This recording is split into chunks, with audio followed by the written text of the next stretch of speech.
everybody, Kate from Darn Good Yarn here, and I'm going to show you how you crochet ribbing.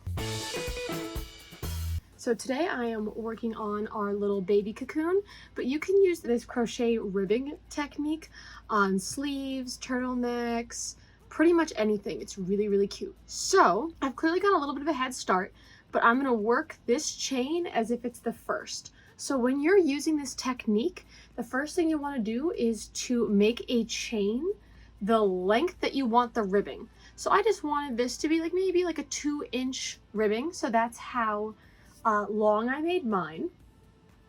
So once you have your foundation chain, as it's called, I'm going to pretend that this is our foundation chain. Once you get to the end, you're going to chain 1. And then you are going to, I'm actually going to turn this way, and you are going to work down the chain in the back loop only, making single crochets. So here's this bad boy right here.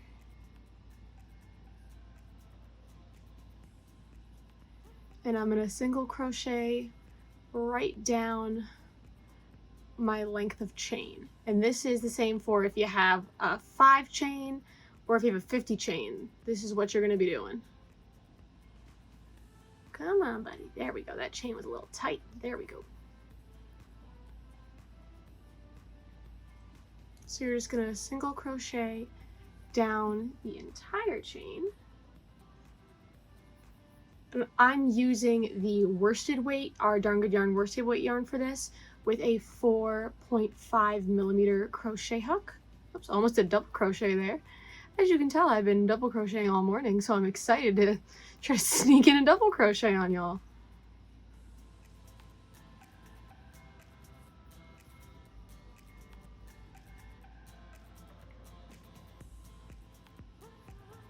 All right, we're halfway there. Just gonna turn the work a little bit more so I can get a good angle.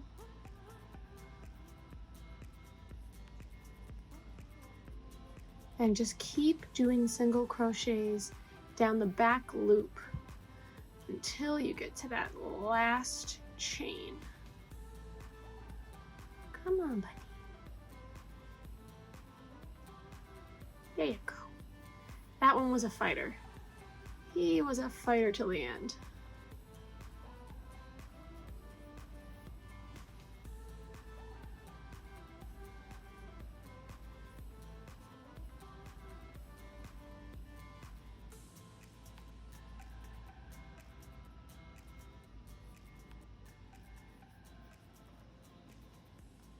All right, and once you get to the end of your ribbing, you have to anchor it to the base of your project. You can't just have it all flopping around. So what you're gonna do is, of the base of the project, I don't care if it's a baby cocoon or if it's the sleeve of a sweater or a hat, whatever, you're going to slip stitch into the next 2 chains. So I'm gonna slip stitch, oopsies, I'm gonna slip stitch here. And I'm going to slip stitch there. So 2 slip stitches. Now we're going to turn our work. And what we're going to do is we're going to ignore these 2 slip stitches, and we are going to do single crochets in the back loop back up the chain. So skipping these 2 slip stitches, pretend like they don't matter. And work your way right back up. Shimmy back on up that chain with single crochets, of course. And this kind of back and forth is what creates the ribbing effect in these chains. I learned this technique on YouTube many a year ago. And I have used it on so many projects. I love using this on the waist of like crocheted skirts because it adds just a little bit of tightness without having to have me squeeze into a skirt that's a little too tight in some places.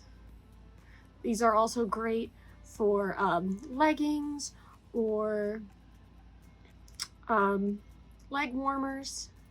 There you go, buddy. Some of these chains are fighters, but hey, you know, what can I say? I made them. I'm proud of them.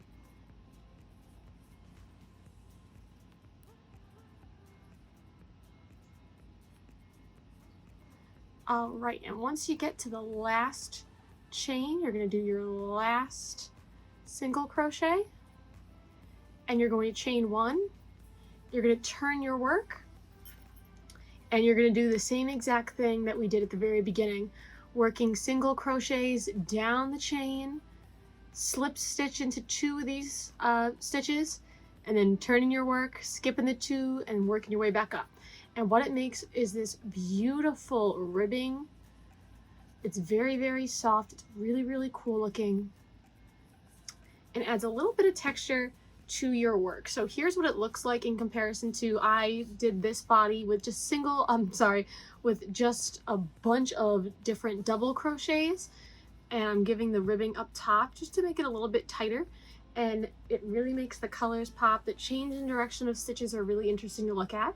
But yeah, this is how you do very simple, very easy, and very quick rib stitching for your crochet.